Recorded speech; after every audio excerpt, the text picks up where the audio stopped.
Woman sentenced to 25 years after pleading guilty in case of boy. Salem, Ind. AP.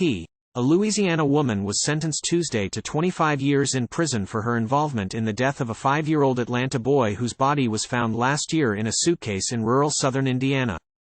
Time equals 400 Ms. greater than a Washington County judge sentenced Dawn Elaine Coleman, 41, of Shreveport, Louisiana, to 30 years with 5 years suspended to probation. She had pleaded guilty to a Level 1 felony charge of conspiracy to commit murder in connection with Cairo Ammar Jordan's death. Coleman must serve more than 18 years under Indiana Code, which requires those convicted of Level 1 felonies to serve 75% of their sentence, the Washington County Prosecutor's office said. Cairo's body was found inside a suitcase in a wooded area about 35 miles, 56 kilometers, northwest of Louisville, Kentucky, in April 2022.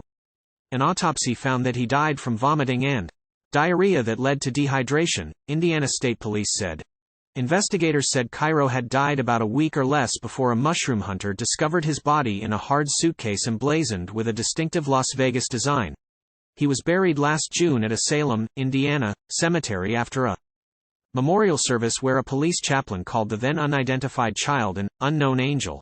Authorities released Cairo's name last year after announcing that he'd been identified and that Coleman and the boy's mother, Dawn Elaine Anderson, were suspects in his death, a felony murder.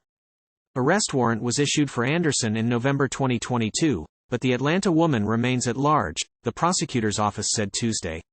Investigators determined that Coleman was acquainted with Anderson and the two women had stayed with Cairo in a home together in Louisville.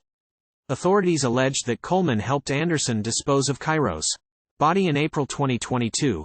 This crime impacted not only Washington County, but became a nationwide story, County Prosecutor Tara Hunt said in a news release.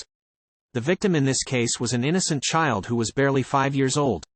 It's always tragic when a child's life is taken. It's incomprehensible when those who should be caring for the child are responsible.